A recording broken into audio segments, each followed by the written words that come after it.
Hello everyone. आज की video में हम जानने की कोशिश करेंगे कि क्लाउड कंप्यूटिंग क्या होती है और इसकी ज़रूरत पड़ी क्यों। क्या ज़रूरत है क्लाउड कंप्यूटिंग की, हमारे ट्रेडिशनल हार्डवेयर मॉडल्स में से क्या कमी थी जो हम क्लाउड कंप्यूटिंग की तरफ मूव करें। तो सबसे पहले क्लाउड कंप्यूटिंग क्या होती है। Cloud computing involves accessing and utilizing computing power, databases, storage, applications, and other IT resources through the internet with a pay-as-you-go pricing structure। तो बहुत ही बेसिक डेफिनेशन है। अब जैसे कि आपके पास लैपटॉप होता है, उसमें कंप्यूटिंग पावर उसकी कुछ होती है, प्रोसेसर होता है उसका, ऑपरेटिंग सिस्टम होता है, डेटाबेस होता है आपके पास, स्टोरेज भी होती है, रैम रोम। उसी तरीके से क्लाउड कंप्यूटिंग भी है। मगर ये सारे आईटी रिसोर्सेज जो हैं, वो आप एक्सेस कर सकते हैं on demand through the internet with पे एज यू गो प्राइसिंग। पे एज यू गो प्राइसिंग का मतलब हुआ कि आप उतने के लिए ही चार्ज होते हो, बिल होते हो, जितने के लिए या जितने रिसोर्सेज आपने यूज करें। अब इसकी जरूरत क्यों पड़ी। हमारे पास इससे पहले ट्रेडिशनल हार्डवेयर मॉडल जैसे डेटा सेंटर्स होते थे, इनमें ऐसी क्या प्रॉब्लम थी कि क्लाउड कंप्यूटिंग की तरफ, हमें क्लाउड मॉडल की तरफ जाना पड़ा। तो सबसे पहला on premises infrastructure. On premises मतलब होता है कि फिजिकली वो किसी लोकेशन पे प्रेजेंट है। तो इनका आर्किटेक्चर जाहिर सी बात है, कहीं पे बनते थे तो इनके लिए फिजिकल जगह चाहिए होगी।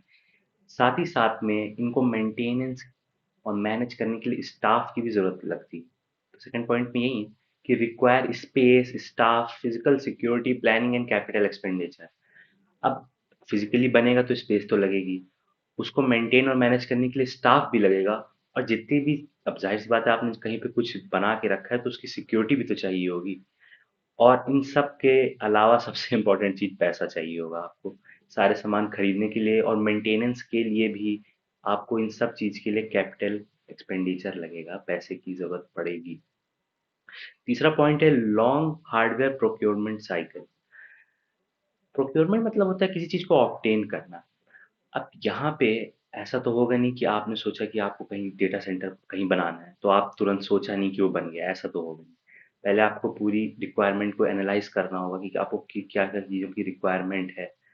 उसके बाद आपको वो चीज़ें खरीदनी होंगी, उस चीज़ को इंस्टॉल करना होगा।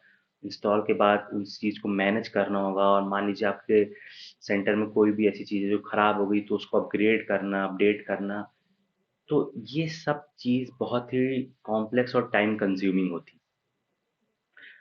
बहुत बड़ी-बड़ी, इसलिए हम कहते हैं इनकी प्रोक्योरमेंट साइकिल होती है। हार्डवेयर को प्रोक्योर करना मतलब ऑब्टेन करना, और अपना डेटा सेंटर पूरा खड़ा करना बहुत टाइम लगता है। अगर आपने आज सोचा है तो मान लीजिए आपको काफ़ी महीने लगेंगे इस चीज़ के लिए। लास्ट पॉइंट है कि प्रोविज़न कैपेसिटी बाय गेसिंग मैक्सिमम पीक। अब इसमें क्या होता है कि जब आप अपना डेटा सेंटर मान लीजिए बना रहे होते हैं, तो उसमें आपको सोचना पड़ता है कि मैक्सिमम मेरी नीड क्या है, मुझे रिसोर्सेज कितने चाहिए मैक्सिमम, स्टोरेज कितनी चाहिए मैक्सिमम। आप एक गैस ही करते हो, क्योंकि आपको रियलिटी में नहीं पता है कि कितनी आपकी एक्चुअल नीड है, वो किसी को नहीं पता होता, क्योंकि ये बहुत ही डायनेमिक चीज़ होती है। तो अब बाय द वे, अब अगर आपने, आपके रिसोर्सेज यूज ही नहीं हो रहे हैं जितने आपने लिए हैं, तो फिर आपका पैसा बेकार हुआ, बर्बाद हुआ, क्योंकि आपने रिसोर्सेज खरीद लिए और वो खाली पड़े हैं तो उसका क्या फायदा। आपका पैसा का तो लॉस हुआ ना।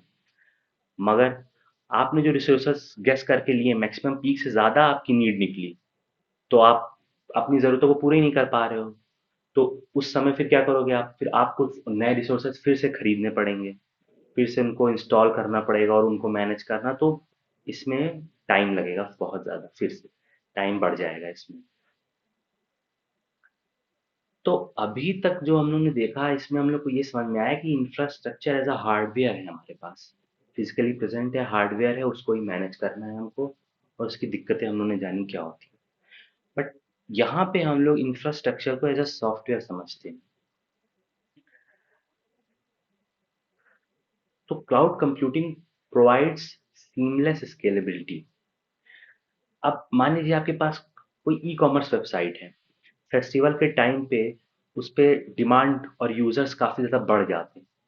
तो उस चीज़ को हैंडल करने के लिए क्लाउड में ये फैसिलिटी होती है कि आप ऑटोमेटिकली स्केल कर सकते हैं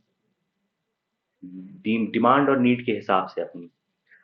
जैसे कि अब फेस्टिवल सीजन में डिमांड बढ़ गई काफ़ी ज़्यादा, तो उसको हैंडल करने के लिए ऑटोमेटिकली स्केल हो जाएगा उसमें, और नए इंस्टेंस क्रिएट होंगे जिससे आपके सर्वर के ऊपर लोड पड़ता है जब डिमांड बढ़ती है, तो उसको ईजिली हैंडल करने में मदद करता है।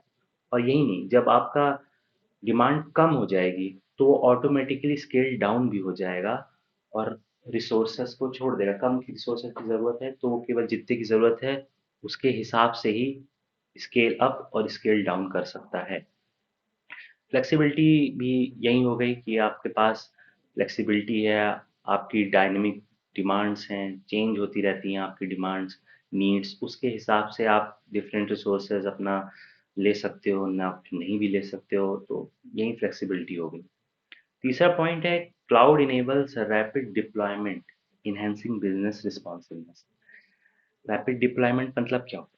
अब यहाँ पे कोई हार्डवेयर प्रोक्योरमेंट साइकिल नहीं होती है जैसी हमारी हम लोगों ने देखी थी हार्डवेयर मॉडल में होती है। यहाँ पे अगर आपने सोचा कि आपको कोई रिसोर्सेस चाहिए, आपको कोई सर्विस बनानी है, तो सच मानिए वो मिनटों बहुत ही कम टाइम में हो जाता है आपका काम। वहीं हार्डवेयर में महीने भी लग जाते हैं, उसके बाद भी इतनी सारी प्रॉब्लम उसके साथ होती है, लेकिन यहाँ पे आप मिनटों में अपना रिसोर्सेस को ले सकते हैं और अपनी एप्लीकेशन, अपनी सर्विसेज को डिप्लॉय कर सकते हैं क्लाउड में बहुत ही ईजिली। अगर वीडियो समझ में आया हो तो कमेंट में ज़रूर बताना, और वीडियो को लाइक करना मत भूलना। और जिन्होंने भी चैनल को सब्सक्राइब कर रखा है ना, दिल से शुक्रिया है।